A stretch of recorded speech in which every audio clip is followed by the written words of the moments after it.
Hi friends, welcome to my channel మీలో నేను 369. So thumbnail చూశారు కదండి. ఓల్డ్ కువైట్, న్యూ కువైట్, అదేనండి పాత కువైట్, కొత్త కువైట్. సో అలాగే మన ఇండియన్ కరెన్సీ ఇక్కడ ఎందుకు వాడవలసి వచ్చింది, ఏ సంవత్సరం నుంచి ఏ సంవత్సరం వరకు చాలామందిలో ఉన్నదని ఈ వివరాలని పూర్తిగా తెలుసుకుందాం. సో ఫస్ట్ టైం అయితే స్మాల్ రిక్వెస్ట్, మన ఛానల్ని ఫస్ట్ టైం విజిట్ చేసేవాళ్ళు అలాగే ఈ వీడియో చూసేవాళ్ళు ఖచ్చితంగా సబ్స్క్రైబ్ చేసుకోండి, వీడియోని లైక్ చేయండి. ఇది మరింత మందికి చేరుతుంది, నాకు ఒక మోటివేషన్గా ఉంటుంది. సో ఇంకా మ్యాటర్లోకి వెళ్ళిపోదాం. ఈ కువైట్ అనేది ఓటోమన్ సామ్రాజ్యంలో ఒక ప్రాంతం. ఈ కువైటు అరేబియన్ సీ తీర ప్రాంతంలో మత్స్యకారుల గ్రామంగా మొదలైంది. ఇక్కడ వీళ్ళు పూర్తిగా సముద్రం మీద ఆధారపడి జీవనం కొనసాగించేవాళ్ళు. అలాగే వీళ్ళ ప్రధాన జీవన ఆదాయము చేపలు వేటాడడం, ముత్యాలను సేకరించడం, తద్వారా వచ్చే ఆదాయాన్ని వీళ్ళు జీవనం సాగించేవాళ్ళు. సో ఇక్కడ కువైట్ దేశంగా అవతరణ మొదటి అడుగు 1899లో జరిగింది. ఇక్కడ బ్రిటిష్ గవర్నమెంట్తో ఒక ఒప్పందము కుదుర్చుకునింది. మాకంటూ ఒక సపరేట్గా ప్రాంతం ఉండాలని చెప్పి ఒటోమన్ దేశం నుంచి మాకు రక్షణ ఇవ్వండి అని రక్షణ అగ్రిమెంటు చేసుకున్నారు. సో ఇలా ఇంతకుముందు 1899కు ముందు వీళ్ళకంటూ ఒక సొంత కరెన్సీ లేదు. అనేక దేశ వ్యాపార నిమిత్తం అనేక దేశాల కాయిన్స్, అప్పట్లో కాయిన్స్ అలాగే వస్తు మార్పిడి చేసుకుంటూ 1899లో ఫస్ట్ టైము కరెన్సీ అనేది ఇంట్రడ్యూస్ అయింది. అదేనండి మన బ్రిటిష్ ఇండియన్ రూపీ. సో అలా వీళ్ళ వ్యాపారాలని అభివృద్ధి చేసుకుంటూ పడవలు తయారు చేయడం, ఇలా వీళ్ళు వ్యాపార వృద్ధిని చేసుకుంటూ వస్తున్నప్పుడు ఇక్కడ కువైట్ దేశ చరిత్ర మారబోయే, ఆర్థికంగా ఎదిగే మంచి రోజు రానే వచ్చింది. అదేనండి 1938 ఇక్కడ అపారమైన చమురు నిల్వలు ఉన్నట్టు గుర్తించింది. సో కానీ అప్పటికి చమురు నిల్వ గుర్తించినప్పటికీ వెలికి తీయలేదు. రెండవ ప్రపంచ యుద్ధం కారణంగా 1946లో ఫస్ట్ టైము చమురు నిల్వల్ని ఎగుమతి చేశారు.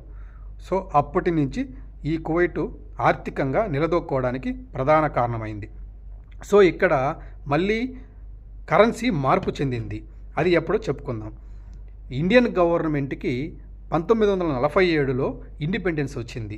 ఇండిపెండెన్స్ వచ్చినప్పుడు అంతకుముందు ఉన్న బ్రిటిష్ ఇండియన్ కరెన్సీని పూర్తిగా మన India government reserve bank Gulf country rupee ఈ ప్రత్యేకించి గల్ఫ్ కంట్రీస్కి అదేనండి కువైటు ప్లస్ బెహరైను, ఓమన్ అలాగే దుబాయ్కి సపరేట్గా గల్ఫ్ రూపీ అని ముద్రించి ఇచ్చింది. ఇది ఓన్లీ గల్ఫ్లో మాత్రమే చలామణి అయ్యే విధంగా వీళ్ళకి కరెన్సీని రూపొంది ఇచ్చింది. సో అలాగే ఆర్థికంగా ఈ పెట్రోల్ నిల్వలు ఉండడం ఆర్థికంగా ఈ కువైట్ దేశం ఎదుగుదలని చూసింది. ప్రత్యేకంగా చెప్పాలంటే కువైట్ దేశము ఈ వనరులని సమకూర్చుకొని 1950 నుండి 60 వరకు ఇక్కడ రోడ్లు, హాస్పిటళ్ళు, గృహ సముదాయాలు ఇవన్నీ నిర్మించుకుంటూ వచ్చింది. అలాగే 1961లో మళ్ళీ పెద్ద మార్పు చెందింది.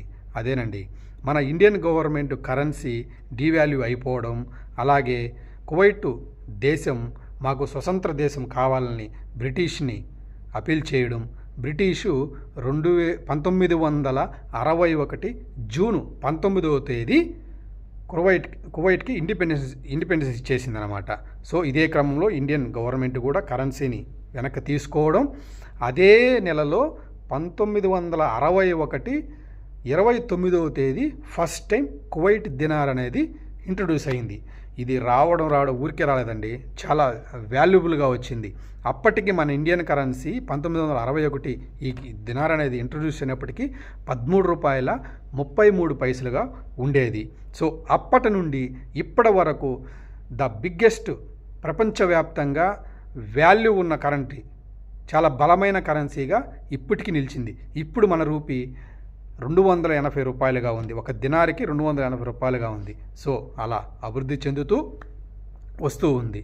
సో ఇలా ఎన్నో ఒడిదుడుకుల్ని ఎదుర్కొంటూ 1990-91 మధ్యలో బ్లాక్ డే అని చెప్పుకోవాలి. ఇక్కడ ఇరాక్ యుద్ధం జరగడం, సో అక్కడ నుంచి మళ్ళీ పునర్నిర్మించుకుంటూ పూర్తిగా 2000 సంవత్సరం నుంచి బౌన్స్ బ్యాక్ అయ్యి ఇప్పుడు మనం చూస్తున్న ఈ నవనిర్మాణ కువైట్ని సాక్షాత్కరించుకు మనం చూసుకుంటున్నాం. సో ఈ ఇన్ఫర్మేషన్ మీకు నచ్చింది అనుకుంటాను. సో దీనికి సంబంధించిన పిక్స్ అన్నీ అంటే ఈ ఫోటోలన్నీ నేను వీడియో చివరిలో పెట్టున్నాను. సో స్మాల్ ఎక్స్క్యూజ్, ఇక్కడ నాకు వీడియో ఎడిట్ రావడం, ఈవెన్ మైక్ కూడా లేదు, డైరెక్ట్గా రికార్డ్ చేస్తాను. సో ప్లీజ్ అడ్జస్ట్ చేసుకోండి. సో వీడియో నచ్చింది అనుకుంటున్నాను.